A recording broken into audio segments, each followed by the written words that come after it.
Friends, आज हम लोग एक नए टॉपिक की तरफ आ रहे हैं जो है अटॉर्नी जनरल। कल हम लोग जो पढ़ रहे थे उसमें हम लोगों ने आर्टिकल 74, 75 और 7 और 78 चार आर्टिकल पढ़ा था। 74, 75, 77 और 78। मैंने आपको बताया था कि जो बीच का 76 नंबर आर्टिकल है वो प्रधानमंत्री जब हम पढ़ रहे थे कल तो उससे रिलेवेंट नहीं है, क्योंकि वह उससे अलग चीज़ है, इसलिए इसको हम लोग अलग टॉपिक में देख रहे हैं। चलिए शुरू करते हैं।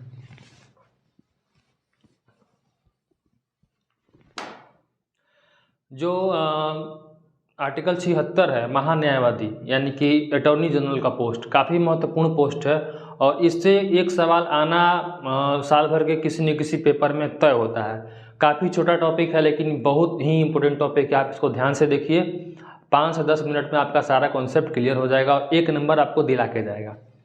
देखिए, महान्यायवादी जिसका इंग्लिश में आपको अटॉर्नी जनरल बोला जाता है, इसका जिक्र आर्टिकल 76 में है।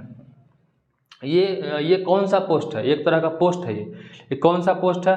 तो ये सेंट्रल गवर्नमेंट का सबसे बड़ा लॉ ऑफिसर होता है। सेंट्रल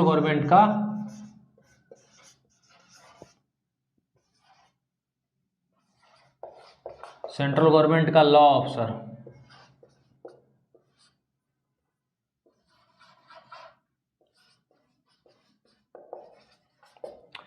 मतलब ये हुआ कि जो भी भारत सरकार के विरुद्ध केस कोई भी फाइल करेगा तो ये अटॉर्नी जनरल उस मामले की पैरवी सुप्रीम कोर्ट में करेगा, या फिर किसी भी मामले पर जो भी कानूनी मामला होता है उसमें अटॉर्नी जनरल की सलाह भारत सरकार ले सकती है।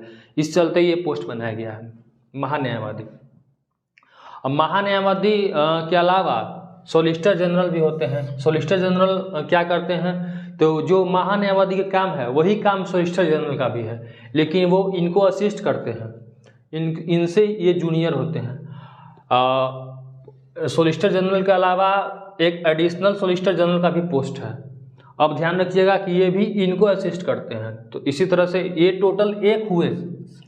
ये सबसे बड़ा पोस्ट है वो 1 हुआ और ये भी सॉलिसिटर जनरल भी 1 होते हैं, लेकिन ये 4 बनाए जाते हैं। मैंने यहाँ पे नंबरिंग कर दी है। 4 एडिशनल सॉलिसिटर जनरल होते हैं। तो 4 additional solicitor general, 1 solicitor general और 1 महान्यायवादी यानी कि अटॉर्नी जनरल, टोटल मिला के 6 लॉ ऑफिसर भारत सरकार ने बना रखे हैं अपने को लॉ के बारे में जानकारी लेने के लिए। 6 लॉ ऑफिसर बना रखे हैं।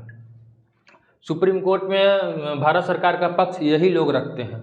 यही 6 में से सुप्रीम कोर्ट में भारत सरकार का पक्ष रखने के लिए जिम्मेवार होते हैं। अब इनकी नियुक्ति किस प्रकार की जाती है और इन्हें क्या सुविधाएं मिलती हैं ये हम लोग देख लेंगे। ये भी क्वेश्चन में कभी कभी आता है। तो ये आप ध्यान रखें कि ये राष्ट्रपति के प्रसाद पर्यंत काम करते हैं। इसका मतलब क्या हुआ?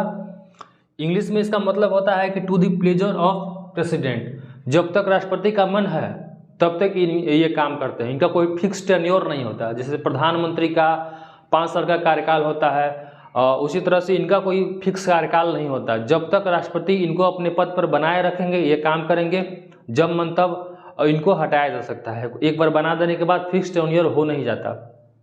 इसी को बोलते हैं राष्ट्रपति के प्रसाद पर्यंत। सेम टू सेम यही राज्यपाल के बारे में भी सत्य है। राज्यपाल में भी यही होता है, कोई फिक्स टेन्योर होता नहीं। जब तक राष्ट्रपति उनको राज्यपाल के पद पर बनाए रखेंगे तब तक वो राज्यपाल के पद पे रहेंगे। इसके अलावा इनके साथ एक और बात है कि इन्हें कोई सैलरी नहीं मिलती, बिना सैलरी के काम करते हैं, लेकिन भत्ते मिलते हैं। सरकारी आवास मिलेगा, गाड़ी मिलेगी, बंगला उंगला सब मिलेगा, लेकिन सैलरी नहीं मिलेगी। सैलरी नहीं मिलेगी इस एवज में इनको ये छूट दी गई है, चूँकि ये लॉयर हैं, अच्छे वकील होते हैं, पुराने वरिष्ठ वकील होते हैं, इसलिए ये प्रैक्टिस कर सकते हैं। भारत सरकार का तो ये कानून केस लड़ेंगे ही, लेकिन और भी अदर लोग का भी केस लेके लड़ सकते हैं जिसमें भारत सरकार पार्टी न हो। अगर एक तरफ से भारत सरकार पार्टी हो तो ये केस नहीं लड़ेंगे, लेकिन दूसरे लोग जिसमें 2 लोग आपस में लड़ भिड़े हैं तो उसमें ये केस ले सकते हैं और उस तरह से ये पैसे कमा सकते हैं। तो ये मैं महान्यायवादी, सॉलिसिटर जनरल और एडिशनल सॉलिसिटर जनरल, ये तीनों को आप ये समझ गए। और इसी की तर्ज पे, ये सेंट्रल गवर्नमेंट पे है, इसी की तर्ज पे राज्य सरकार में भी बनाया गया है। राज्य सरकार में जो बनाया गया है उसको बोलते हैं एडवोकेट जनरल, जिसको हिंदी में महाधिवक्ता बोलते हैं, उसको हिंदी में महाधिवक्ता बोलते हैं। यहाँ इसको बोलते हैं महान्यायवादी और इसको बोलते हैं महाधिवक्ता। ध्यान रखेंगे, इसका है इंग्लिश में अटॉर्नी जनरल, इसका है एडवोकेट जनरल। ये राज्य सरकार के स्तर पर काम करता है। मतलब बिहार में भी एक महाधिवक्ता होगा, यूपी में भी, झारखंड में भी अलग अलग होंगे। ये बिहार सरकार के सबसे बड़ा, किसी भी राज्य सरकार का सबसे बड़ा लॉ ऑफिसर होता है रिस्पेक्टिव स्टेट में। अब इनका जो आर्टिकल, किसी आर्टिकल में इनका जिक्र है तो ये 165 नंबर आर्टिकल में इनका जिक्र है। आप इसको कैसे याद रखेंगे? मैं तो ऐसी फ्लो में बोलते जा रहा हूँ, कैसे आप याद रखेंगे? तो आप ये सोचिए, जो महान्यायवादी का आपको याद है तो आपको इसका भी आराम से याद हो जाएगा। कैसे? महान्यायवादी का जो आर्टिकल का जिक्र है वो 76 में है, 76 नंबर।